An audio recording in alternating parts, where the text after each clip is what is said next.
speak to you today as your president and fellow student on this epoch occasion of our country's 60th independence anniversary. As president, I wish to renew my appreciation to Nigerians for entrusting me with your hopes and aspirations for a better and greater Nigeria.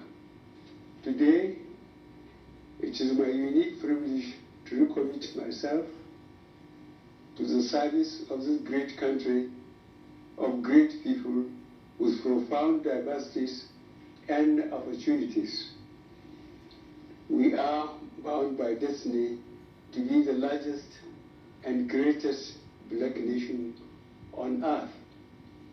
At this stage in our nationhood, it is important that we reflect how we got here to enable us work together to get to where we aspire to be as a strong, indivisible nation, united in hope and equal in opportunity. On October 1st, 1960, when Prime Minister Alhaji Abubakar Tafawa Balewa received the constitutional instruments symbolizing Nigeria's independence, he expressed his wish that having acquired our rightful status as an independent sovereign nation, history will record that the building of our nation proceeded at the wisest pace. This optimism was anchored on the peaceful planning, full and open consultation, and harmonious cooperation with the different groups, which culminated in Nigeria emerging as a country without bitterness and bloodshed. Our founding fathers understood the imperative of structuring a national identity using the power of the state and worked towards the unification of Nigerians in a politically stable and viable entity. That philosophy guided the foundation that was laid for our young nation of 45 million people, with an urban population of approximately 7 million, occupying an area of 910,768 square kilometers. These demographics led to development challenges for which major efforts were made to overcome. Today, we grapple with multiple challenges with a population exceeding 200 million, occupying the same landmass, but 52% residing in urban areas.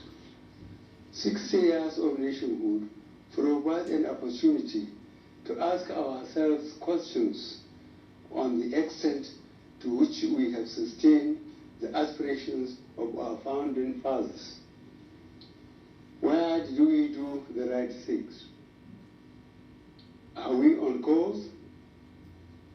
If not, where did we stray, and how can we remedy and retrace our steps? Upon attaining independence, Nigeria's growth trajectory was anchored on policies and programs that positively impacted on all sectors of the economy. However, this journey was cut short by the 13 months of civil war. We came out of the civil war with a focus on reconstruction, rehabilitation, and reconciliation that enables the country to put in place world-class development structures and a strengthened public service that will serve the government. This positive trajectory continued with a return to democratic government, which was truncated by another round of military rule. For a cumulative 29 of our 60 years existence as a nation, we have been under military rule. My summary of our journey so far as a nation is necessary to appropriately chart where we need to go and how to get there together. Today, I am aware that our economy, along with every single economy in the world, is in a crisis. We still face security challenges in parts of the country, while our society suffers from high loss of moral rectitude, which is driven by unbridled craving for political control. An underlying cause of most of the problems we have faced as a nation is our consistent harping on artificially contrived fault lines that we have harbored and allowed unnecessarily to fester.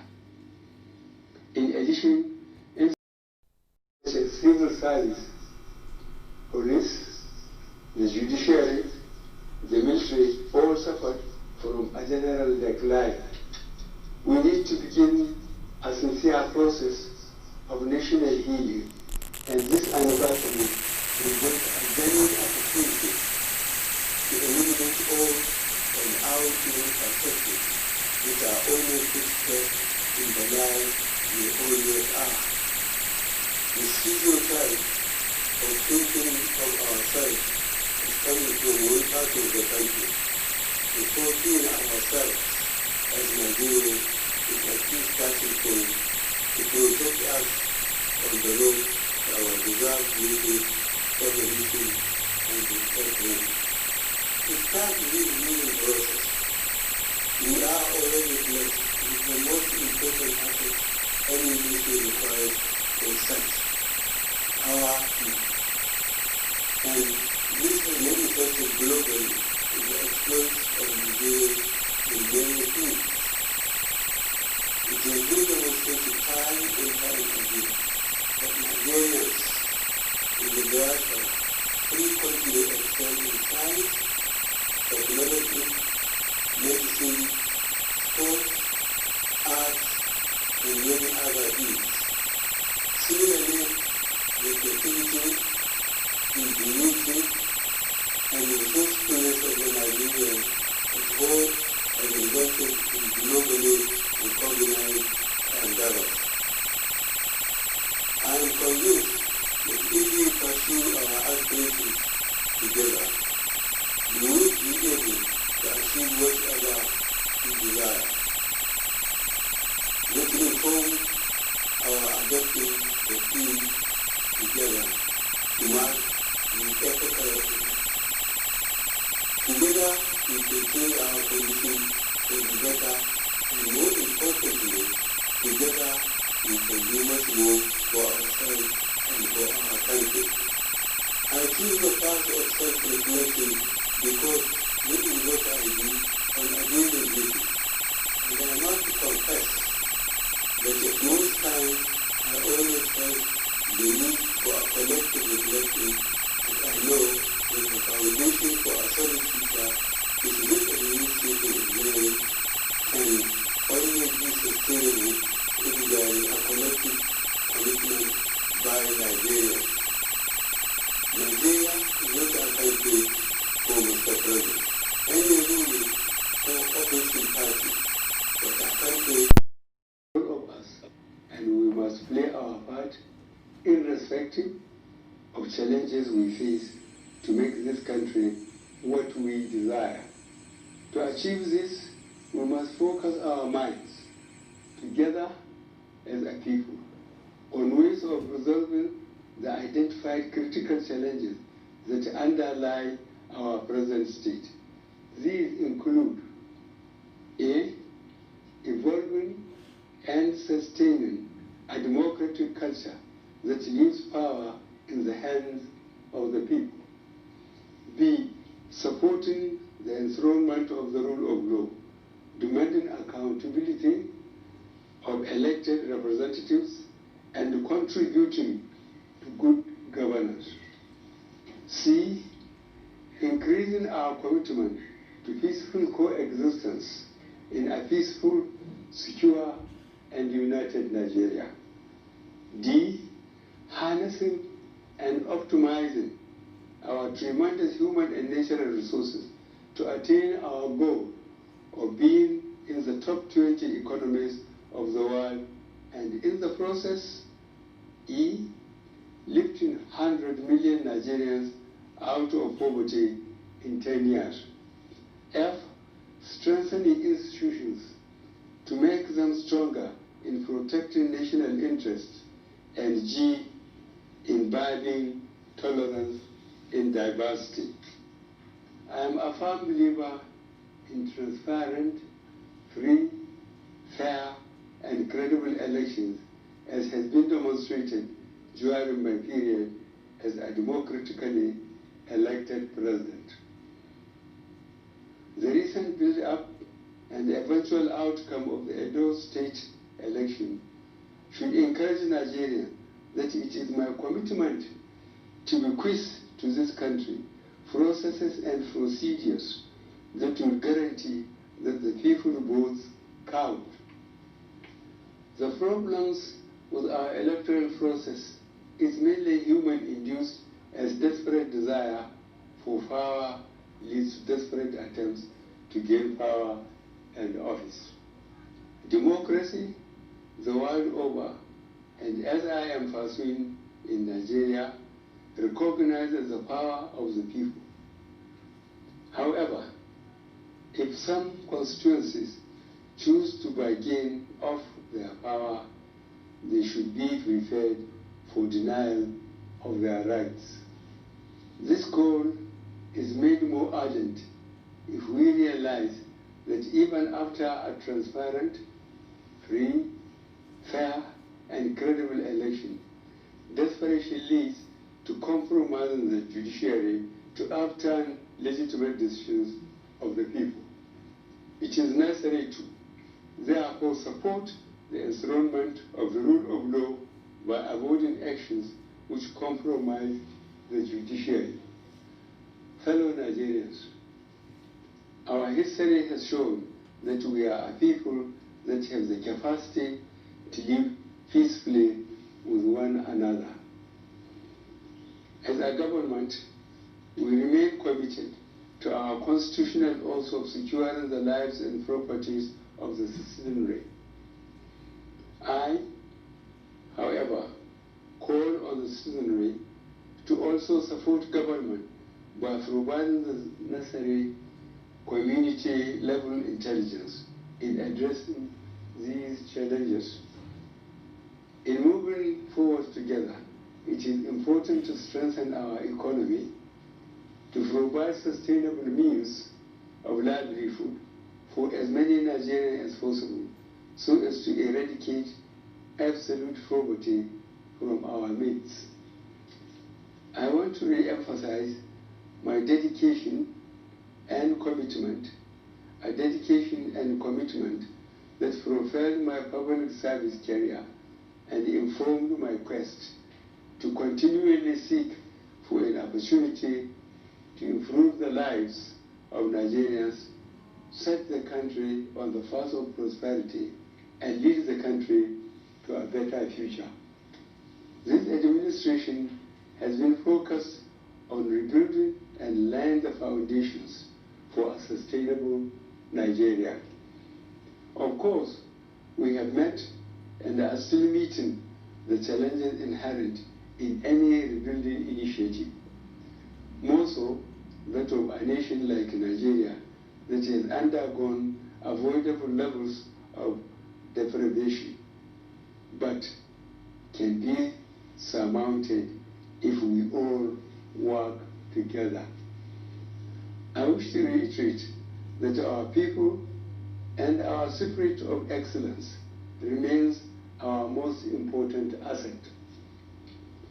In this wise, the need to return to our age-old ethical and high moral values would be necessary, and this informed by launching of the National Ethics and Integrity Policy on Monday, the 28th of September 2020.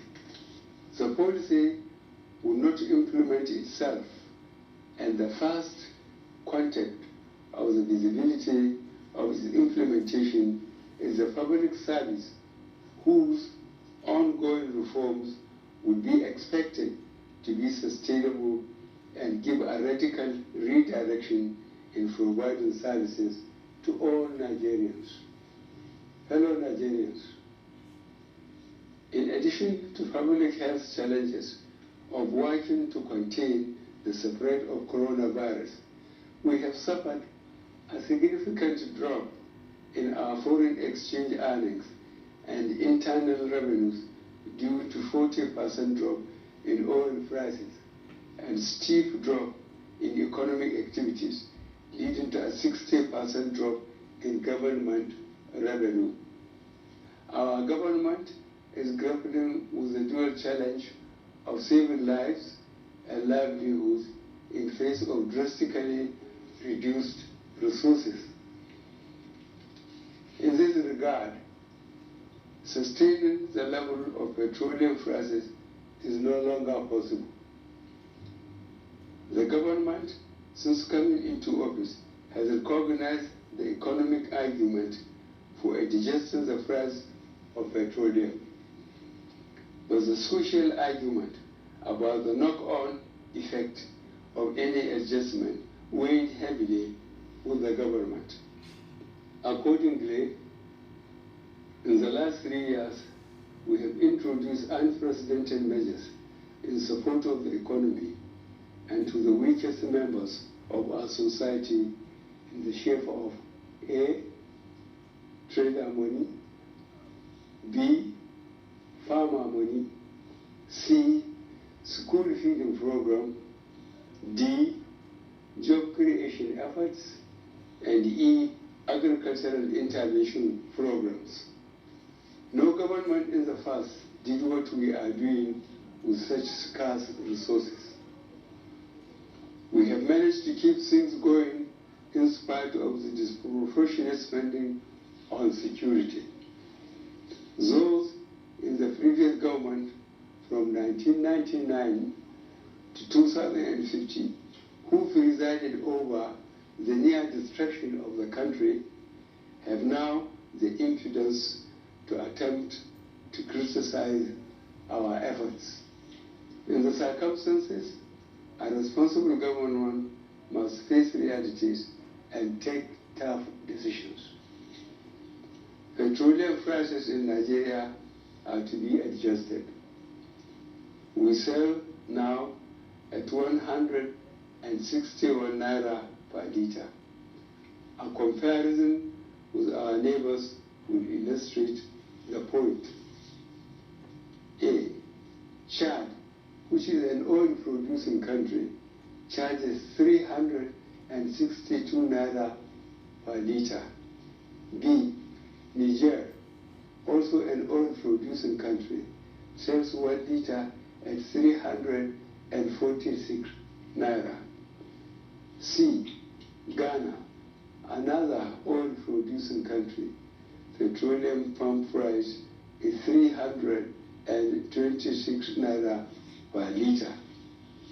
Further afield, Egypt charges 211 naira per liter. Saudi Arabia charges 168 naira per liter. It makes no sense for oil to be cheaper in Nigeria than in Saudi Arabia. Fellow Nigerians, to achieve the great country we desire, we need to solidify our strength, increase our commitment, and encourage ourselves to do that which is right and proper, even when no one is watching. Fellow Nigerians, let us collectively resolve to continue our journey beyond the 60 years on the clear understanding that as a nation we are greater together than being smaller units of nationalities. By the sufficient grace of God, we shall come through any transient challenges.